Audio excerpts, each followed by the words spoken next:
அன்பு தமிழ் நெஞ்சங்களுக்கு வணக்கம். இந்த காணொளியில் நாம் தெரிந்து கொள்ள இருக்கின்ற தகவல், காதல் என்பது பொது உடைமை என்கிற திரைப்படத்தின் திரை விமர்சனம். வாங்க நிகழ்ச்சிக்கு போவோம்.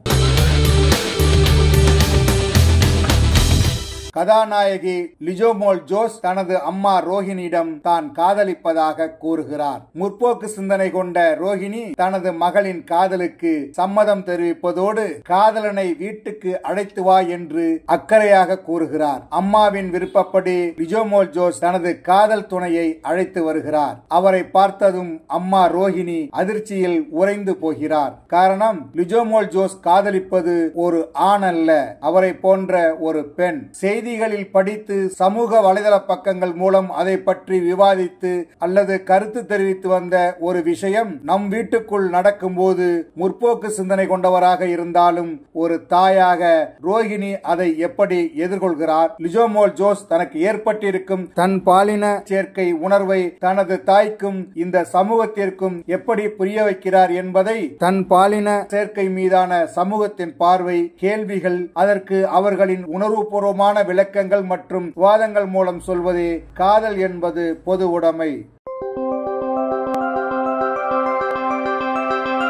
கதையின் நாயகியாக நடித்திருக்கும் லிஜோமோல் ஜோஸ் சவாலான கதாபாத்திரத்தை மிக சிறப்பாக கையாண்டிருக்கிறார். ஆணுக்கு பெண் மீது வருவது போல்தான் தனது காதலும் என்று தனது பெற்றோரிடம் வாதிடுவதும், சிறிது நேர இடைவெளி கிடைத்தாலும் தனது காதல் துணையை அரவணைத்து அன்பு செலுத்துவதும் என்று கதாபாத்திரத்தை உணர்ந்து நன்றாக நடித்திருக்கிறார். முற்போக்கு சிந்தனாவாதியாக இருந்தாலும் இப்படியும் நடக்குமா என்ற கோணத்தில் தன் மகளின் உணர்வை புரிந்து கொள்ள முடியாமல் தடுமாறும் தாயாக நடித்திருக்கும் ரோஹிணி தனது அனுபவமான நடிப்பின் மூலம் அசத்தி இருக்கிறார். நாயகியின் அப்பாவாக வினித் எதையும் மாற்றிவிட முடியும் என்ற நம்பிக்கையில் வழக்கமான உரையாடல்கள் மற்றும் கேள்விகள் மூலம் தனது பெண்ணுடன் விவாதம் செய்து பெற்றோர்களின் மனநிலையை பிரதிபலித்திருக்கிறார். லிஜோமோல் ஜோஸின் காதல் துணையாக நடித்திருக்கும் அனுஷா தமிழ் ரசிகர்களுக்கு பரிச்சயமில்லாத முகமாக இருந்தாலும் தனது கதாபாத்திரத்திற்கு நியாயம் சேர்க்கும் வகையில் நடித்து ரசிகர்கள் மனதில் முகத்தை பதிய வைக்கிறார். வீட்டு வேலைக்காரியாக நடித்திருக்கும் தீபா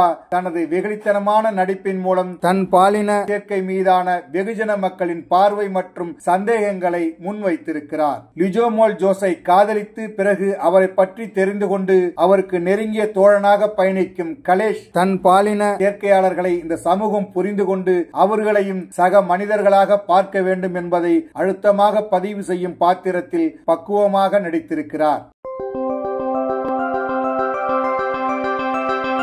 கண்ணன் நாராயணின் இசை, ஸ்ரீ சரவணனின் ஒளிப்பதிவு, டேனி ஜார்லஸின் படத்தொகுப்பு, ஆறுச்சாமியின் கலை இயக்கம், உமாதேவியின் பாடல் வரிகள் என அனைத்தும் கதைக்களத்திலிருந்து சிறிதளவும் விலகாமல் பயணித்திருக்கிறது. எழுதி இயக்கியிருக்கும் ஜெயபிரகாஷ் ராதாகிருஷ்ணன் தன் பாலின சேர்க்கை என்பது உடல் தேவை அல்ல, உணர வேண்டிய மனிதர்களின் உணர்ச்சி என்பதை அழுத்தமாக பதிவு செய்ய முயற்சித்திருக்கிறார். அதே சமயம் தன் பாலின சேர்க்கையாளர்கள் மீதான சமூகத்தின் பார்வை மற்றும் கேள்விகளை வெளிப்படையாக முன்வைத்திருப்பவர். அதற்கான பதில்களையும் நேரடியாகவும் நேர்மையாகவும் சொல்லி ஆரோக்கியமான விவாதமாக திரைக்கதையை வடிவமைத்திருக்கிறார். ஒரு வீட்டுக்குள் நடக்கும் விவாதம் தான் படம் என்றாலும் அதை முடிந்தவரை சுவாரஸ்யமாக சொல்ல முயற்சித்திருப்பவர். மிக நாகரிகமான காட்சிகள் மற்றும் கருத்துக்கள் மூலம் தன் பாலின சேர்க்கையாளர்களின் மனங்களையும் உணர்வுகளையும் மக்களுக்கு புரிய வைத்திருக்கிறார். படம் முழுவதுமே விவாத மேடை போல இருந்தாலும் பெரும்பாலானவர்கள் ஏற்றுக்கொள்ள மறுக்கும் ஒரு விஷயத்தை திரைப்படங்களில் ஒரு காட்சியாக கூட வைக்க யோசிக்கும் நிலையில் அதையே கதைக்களமாக எடுத்துக்கொண்டு மிக திறமையாக கையாண்டு அதன் மூலம் நல்ல கருத்தை சொல்லியிருப்பதோடு சினிமா ரசிகர்கள் ரசிக்கக்கூடிய ஒரு படமாகவும் கொடுத்திருக்கிறார் இயக்குனர் ஜெயபிரகாஷ் ராதாகிருஷ்ணன். அவரை மனதார பாராட்டலாம். மொத்தத்தில் காதல் என்பது பொது உடைமை, மூடதனத்தை முறியடிக்கும் முயற்சி.